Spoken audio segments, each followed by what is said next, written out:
Bismillahirrahmanirrahim. Assalamualaikum warahmatullahi wabarakatuh. Alhamdulillah. Syukur kepada Allah SWT kerana pada hari ini dapat anda bersama-sama dengan saya Syamsul Debat. Jadi saya ucapkan terima kasih kepada sekolah menengah kebangsaan Seksyen 19 Shah Alam yang telah sudi memberikan ruang dan peluang kepada saya untuk berkongsi, dan terutamanya terima kasih banyak saya ucapkan kepada Puan Hajah Puteri Roslawati binti Hashim selaku pengetua, Tuan Saripah Nur Riha binti Tuan Jaafar penolong kanan, Wan Alifah binti Wan Ahmad penolong kanan Haywal Murid, Roslawati binti Yusuf penolong kanan Kurikulum, Puan Salwani binti Selamat penolong kanan Petang, dan Imam Syah bin Nadarasah penolong kanan PPKI. Seorang lelaki kan? Semua perempuan. Tapi tak apalah. Kan? Jadi pada hari ini tuan-tuan dan puan-puan sekalian, hari ini saya nak kongsi sikit berkaitan tentang nuzul Quran. Jadi apabila kita melihat nuzul Quran ni tuan-tuan dan puan-puan sekalian, apa yang paling penting adalah kita melihat bahawa Quran ini adalah merupakan mukjizat yang Allah turunkan kepada junjungan besar Nabi Muhammad sallallahu alaihi wasallam. Ada berbagai pandangan yang menyatakan tentang turunnya Quran. Kebanyakan kita di Malaysia meraihkan menyambut nuzul Quran pada 17 Ramadan berdasarkan kepada nas dalam Quran jugalah. Tetapi yang lebih tepat sekali adalah diturunkan pada malam Al-Qadar pada tahun berkenaan, iaitu diturunkan pada 24 Ramadan. Itu lebih tepat sekali. Tapi tak ada masalah. Tapi tidak ada masalah tentang itu. Dan kita kena ingat, membaca Al-Quran ini, hebatnya Quran adalah ia merupakan satu ibadah. Quran ini merupakan satu ibadah. Jadi membacanya itu adalah kita beroleh pahala. Dan jadi kepada siapa yang tak pandai mengaji, belajar mengaji. Tu sebab ustaz dengan ustazah dekat sekolah pesan pada semua anak-anak murid, kan, balik rumah jangan menonggok, yang melopong main game tengok TV, tapi mengaji Quran. Satu hari satu muka. Tanyalah pengetua tu dulu dengan cikgu-cikgu semua. Dulu zaman kita orang dia tak sebut satu muka, sebut satu ain, kan. Tapi kita baca sampai khatam Quran, kan. Jadi makna kata kalau tak tahu kita belajar. Ya, jangan kita biarkan ketidaktahuan kita itu berterusan. Biarlah kita mula-mula tak pandai, jadi pandai pada pandai, jadi lagi pandai. Siap dengan hukum tajwid, dengung, mana nak panjang pendek pun kita kena belajar. Ya, begitu juga Al-Quran ini juga jangan kita baca saja. Bila dah pandai baca, kita kena kaji. Kita dah mula nak faham maknanya. Kita juga boleh melihat kenapa ayat ini diturunkan. Dan sebab kita boleh hafal. Allahu Akbar. Maknanya kita tazakkur, ingat. Tafahum, kita cuba faham apa yang ada dekat dalam Quran. Dan juga kita tadabbur, melaksanakan apa yang diperintahkan oleh Allah menerusi Al-Quranul Karim. Begitu juga kita melihat, kan, Al-Quran ini turun ketika turun secara beransur-ansur. Dia tak turun sekaligus. Malahan ada dipersoalkan oleh golongan-golongan musyrik berdasarkan yang dinyatakan dalam surah Al-Furqan. Mengapakah Al-Quran ini diturunkan secara peringkat-peringkat? Kenapa tak turunkan sekaligus? Kan senang, kan? Kenapa tak macam tu? Kerana ada beberapa sebab. Pertama-tamanya, kenapa diturunkan secara peringkat-peringkat? Dari segi sebenarnya kita kena faham tau. Sebenarnya turun sekaligus ada, peringkat-peringkat pun ada. Dikatakan, setengah pandangan kata, daripada Allah turun kepada Lauh Mahfuz. Kan? Ada Lauh Mahfuz sekaligus. Daripada Lauh Mahfuz turun ke Baitul Izzah. Dekat langit yang paling tinggi sekali. Kan? Adalah juga sekaligus. Kemudian daripada langit pula turun kepada Nabi kita menerusi malaikat Jibril. Itu yang berperingkat-peringkat. Kenapa? Pertamanya turun berperingkat sebab berdasarkan peristiwa, apa yang berlaku di kalangan masyarakat. Kan, kalau ayat itu turun ketika sebelum zaman penghijrahan Nabi, maka diturunkan di Mekah, maka disebut sebagai ayat Makkiyah. Kalau selepas penghijrahan Nabi, maka turunnya ayat itu di Madinah disebut sebagai ayat Madaniyah. Dan begitu juga diturun berdasarkan peristiwa-peristiwa yang berlaku, disebutkan sebagai yang kita kenali sebagai asbabun nuzul. Begitu juga kelebihan diturunkan beransur-ansur. Kan, kerana sebahagian ulama' berpandangan bahawasanya jumhur ulama' berpendapat bahawa Quran diturun dalam tempoh 23 tahun.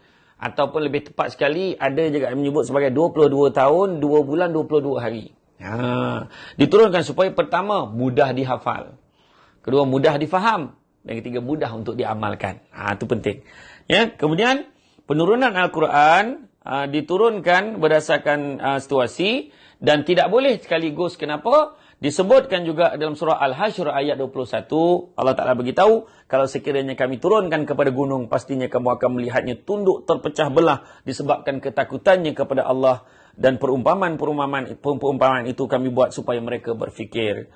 Tuan-tuan dan puan yang dikasihi sekalian, adik-adik, pelajar-pelajar sekolah menengah kebangsaan Syekh 19 sekalian, kena faham, Quran ni ketika turun dekat Nabi, ada juga dalam bentuk mimpi, adalah bentuk gema sampaikan Nabi. Itu yang paling, orang kata, paling susah lah, paling sukar sebab Nabi, orang kata sakit jugalah, maknanya sampai berpeluh-peluh Nabi. Macam tu. Kan? Jadi maknanya ada pelbagai keadaan. Ada juga dalam peristiwa, ada dalam keadaan gambaran, ada didatangkan malaikat itu, menyampaikan kepada Nabi, ada pelbagai cara. Ya? Jadi kemudian Al-Quran mengandungi 3 perkara penting. Apakah dia? Pertama, perkara berhubung kait dengan pekerjaan hati kita. Berterangkan tentang hati yang baik, akhlak yang terpuji, tak nak ada penyakit sombong, tak nak penyakit tamak, dengki, hasad dengki. Semua ada disentuh di dalam Al-Quran. Yang keduanya juga diberikan tentang perkara berkaitan dengan, terkandung sebarang perkara berkaitan dengan orang kata apa? Sebarang perkara berkaitan dengan suruhan, larangan dan pilihan-pilihan yang ada. Seandainya sesuatu perkara itu berlaku. Dan begitu juga perkara berhubung kait keimanan kita kepada Allah Subhanahu Wa Taala. Seterusnya tuan-tuan dan puan-puan sekalian, adik-adik pelajar yang dikasihi sekalian, Quran juga merupakan pemberi rahmat. Al-Quran juga disebut sebagai nur, cahaya kepada kita. Quran juga disebut sebagai Al-Furqan, yang menunjukkan mana yang hak, mana yang batil, mana yang benar, mana yang salah. Begitu juga Quran juga dianggap sebagai Asy-Syifa, kan? Penyembuh. Kadang-kadang kita rasa kusut, stres, kenapalah susah sangat belajar ni. Kan? Susah betul nak faham dengan cikgu. Mengaji je, betul baca Quran, tenang. Besok tengok cikgu pun, tenang pula tengok cikgu hari ni. Contoh. Mana tahu? Cuba dulu, kan?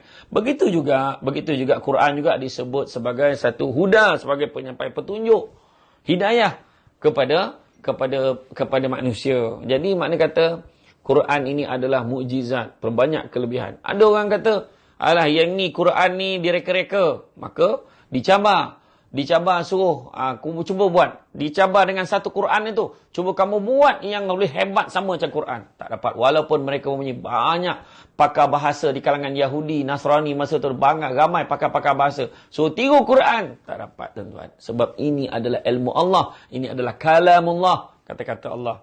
Disuruh dicabar dengan 10 ayat, suruh buat, dapat 10 ayat jadilah, pun tak dapat. Dan last sekali, bagi satu surah je. Satu surah je. Kalau boleh buat macam satu surah tu, maka bolehlah kau cakap bahawa ia dan sebagai direka-reka atau benda tu sebenarnya boleh dibuat-buat. Jadi makna kata membuktikan hebatnya Quran ini sebagai satu mukjizat kepada junjungan besar Nabi Muhammad SAW dan untuk kita pegang. Dan begitu juga Al-Quran ini juga meraihkan 3 asas yang utama dalam pensyariatan hukum, iaitu tiada sebarang kesempitan, pengurangan taklif tanggungjawab, dan juga matlamat dan tujuan nuzul Al-Quran itu sendiri. Tuan-tuan dan puan-puan sekalian, adik-adik yang dikasihi sekalian, Quran ini juga memberikan petunjuk pada manusia dan menjanjikan khabar yang baik kepada yang beriman dan beramal soleh. Para salafus soleh berkata, selidikilah Al-Quran, maka kamu akan mendapat sesungguhnya dia merupakan ilmu yang akan menjaga kita, yang boleh membimbing kita untuk berjaya di dunia dan di akhirat nanti. Tuan-tuan dan puan-puan sekalian, adik-adik yang dikasihi, kita melihat betapa sungguhnya Al-Quran ini Nabi sebut di dalam khutbah terakhir Nabi. Apa Nabi sebut? Nabi kata, setelah ketiadaan aku nanti, aku tinggalkan kalian dengan 2 perkara. Seandainya kalian berpegang kepada kedua-duanya, nescaya kalian tidak akan tersesat selama-lamanya. Apakah dia? Itulah dia, Al-Quran dan sunnahku. Jadi Al-Quran kita kena baca, dan begitu juga sunnah Nabi kita kena amalkan. Pada cikgu-cikgu sekolah menengah, section 19, tengah poning kepala dengan panggil budak-budak. Apa pesanan saya? Nabi dah pesan, Kalau nak mengadapkan anak-anak kita ni pada hari ni jadi kurang ajar ni, biadab ni puncanya apa? Puncanya kurangnya satu benda adab ni. Jadi macam mana nak ajar dia tentang adab? Nabi ajar ta'dibu auladukum bisalasati asya'. Didiklah anak kamu dengan adab tu. Mengadapkan anak kamu tu dengan 3 perkara. Apakah dia? Pertamanya, bihubbi Rasulullah sallallahu alaihi wasallam. Tu yang kedua sebenarnya. Saya tak nak sebut yang pertama tu. Bihubbi Rasulullah sallallahu alaihi wasallam. Dia suruh dia sayang Nabi. Bihubbi ahlihi, mencintai ahli keluarga Nabi. Dan yang ketiganya apa? Biqiraatil Quran, dengan membacakan ayat-ayat suci Al-Quran. Jadi suruh anak-anak budak-budak pelajar ni kuasai Al-Quran, insya-Allah.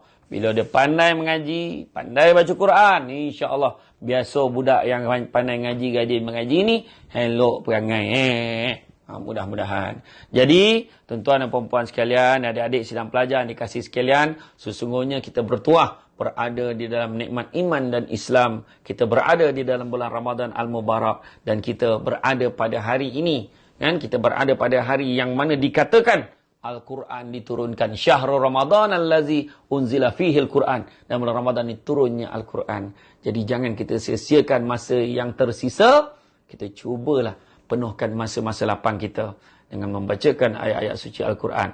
Mudah-mudahan kita beroleh kelapangan hati, kelapangan dada. Dan adik-adik terutamanya, supaya otak terbuka, mudah menerima ilmu yang disampaikan oleh guru-guru, khususnya di Sekolah Menengah Kebangsaan Seksyen 19 ini. Adik-adik yang dikasihi sekalian, itu saja pada hari ini daripada saya untuk anda semua. Sekali lagi saya ucapkan terima kasih kepada Sekolah Menengah Kebangsaan Seksyen 19 Shah Alam, terutamanya Puan Hajah Puteri Roslawati binti Hashim selaku pengetua yang telah sudi mengundang saya untuk berkongsi sedikit ilmu berkaitan dengan nuzul Quran. InsyaAllah di lain kesempatan kita bertemu lagi, kita jumpa lagi. Assalamualaikum warahmatullahi wabarakatuh.